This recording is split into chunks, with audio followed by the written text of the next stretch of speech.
सभापति महोदय, ये शब्द मेरे नहीं हैं बल्कि राष्ट्रपिता के हैं। विराम।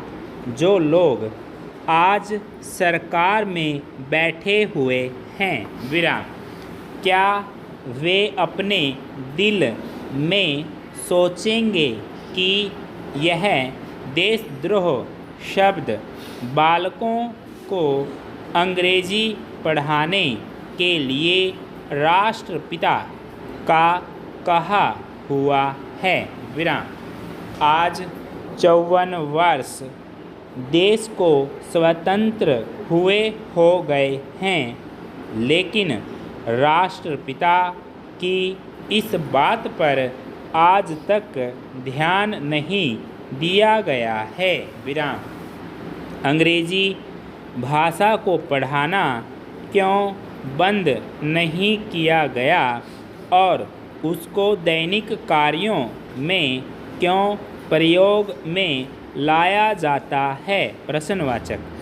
मैं इस बात को कई बार इस सदन में कह चुका हूँ और मैंने इस विधान परिषद की नियमावली में 1 वर्ष पहले एक संशोधन भी रखा था, लेकिन मेरा दुर्भाग्य है कि वह संशोधन वर्ष भर से इस सदन में प्रस्तुत नहीं हो सका।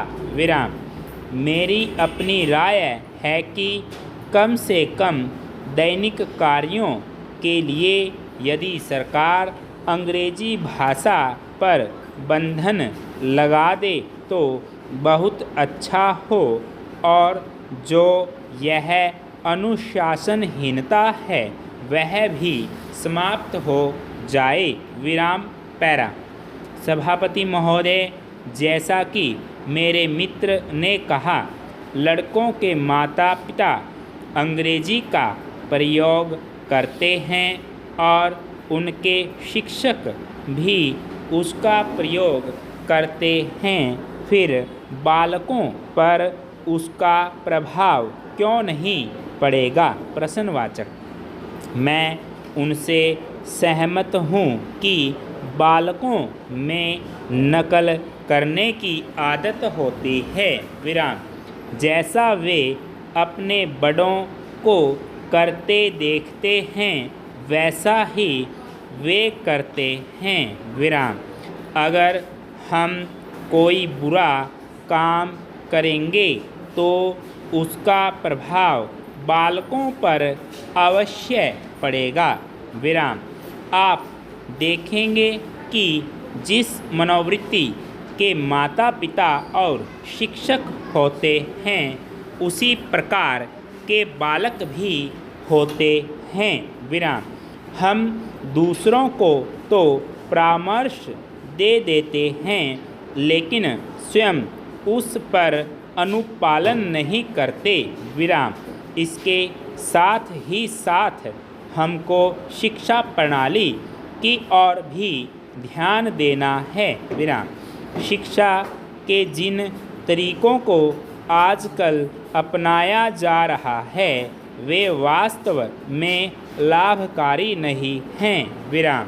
सरकार की ओर से इस प्रकार का आदेश होना चाहिए कि 14 वर्ष तक बालकों को अपनी मातृभाषा में ही शिक्षा दी जाएगी और दैनिक कार्यों में भी अंग्रेजी का प्रयोग नहीं होगा। विराम।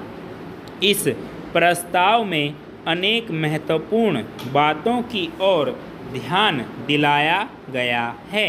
विराम।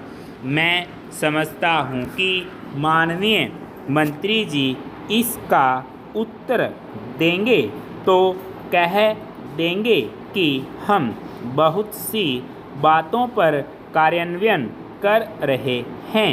विराम। लेकिन मैं समझता हूँ कि